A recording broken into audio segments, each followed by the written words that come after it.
Sifundiswa nje umeya we-district ukuthi umsebenzi abenzayo ukuthi siyabagqugquzela abalimi bonke baselembini ukuthi ababenxe ukulima futhi angalimeli nje kuphela ukudla. Sifisa especially indawo yaselembini ukuthi bonke abantu abalimi kodwa balimele ukula umnotho ukusiza abantu bemathuba emisebenzi.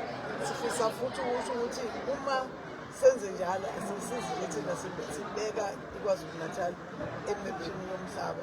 Ngabe sengitshela futhi abantu ukuthi izolo besayina eMoulu lapho sikwazi ukuthola khona ama-plot awu-11 omhlaba obuye esiwuthatha from uPabulet.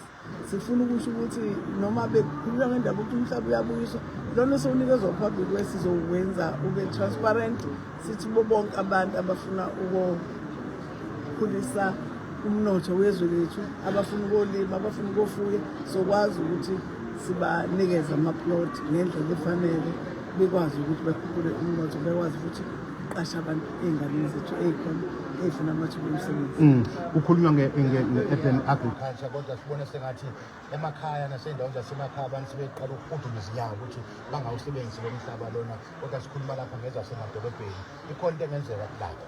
Emakhaya ngiyanxusa kakhulu njengoba ngingakhuluma ukuthi njengoba bekhona amakhosi siyanxusa ukuthi abawudedele umhlaba kungabi nayithiyo. Ngiyazi amakhosi amanye ayazi ukuthi kushuthini ukuba babambe umhlaba njengoba kukhona inkinga ne-trust uma basuke babambele izinto zabo. Sibiza-ke abagangayo ukuba kuthiwa namakhosi akhona laba basuke beseneganga beqashisa ngomhlaba ukuthi abawudedele umhlaba siwusebenzise ngoba yifale babamkhulu ngawo umhlaba siyawenza umehluko ngawo umhlaba indlela singayixosha eziney'ndaweni zasemakhaya. Emadolobheni abantu abahlala emadolobheni nabo khona izinto ey'thile abangazenza emagcekeni abo. Njengoba sikhuluma kune-technology entsha manje bayakwazi abantu ungasho ukuthi ale edolobheni siyesakhuluma futhi ukuthi wonke umuntu ngaba isholo kube umuntu omhlophe indiya ikhaladi bonke bavulekele sindlulele izandla bonke bakhulisa umnotho kodwa kune-technology entsha sebakwazi ukwakha babeke iy'ngadi phezulu kumarufu ezindlu zabo bafake amasaka bafake emathayini. Siyafisa bakusebenzise konke lokho ngoba yonke into ekhona iyakwazi ukusiza i-agriculture. Sifuna ukuthi wonke umuntu angasho ukuthi ulambile ngoba u-agriculture ukhona nawo wonke amaqhinga okumenza athole. Iy'mbewu zingase zibe khona mhlawumbe bayakwazi abalimi umnyango wakho ukuthi uhambele ey'ndaweni ey'thile ezahlukahlukene abeluleki babasiza abantu. Abeluleki bayaphuma babasiza abantu kodwa ngiyafuna ukuthi abantu nabo bazothola kanjani telefonini abaphuma baye emahhovisi omnyango bese bekwazi ukuxosha. Njengamanje sibhizi siyalima sesilima ummbila ubhontshisi kufanele behambe-ke baye ema-ofisi bawucela lokho kodwa iy'mbewu futhi zisatholakala for o-1.1 percent.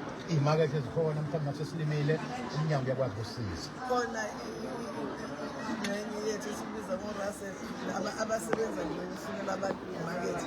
Uma ulimile kungaze kuvuthwe sheshe uthinte umnyango ukuze umnyango uzoxhumanisa nabazothenga. Ilapho lokugcina sesibheka ukuthi sengiphethe ngiyafisa ukubabongela kakhulu abantu baselembeni kodwa ngithi wonke umuntu wase-KZN ama-entities akhona abukele kule entity. Bengikhuluma nesho ukuthi kufanele sibabize bonke sibatshele ukuthi bayathanda ukuba bathandi kanye nabo asiphushe umzabalazo ukulwa nobubha ukulwa nendlala kanjalo sikhuphule umnotho waKwaZulu-Natal.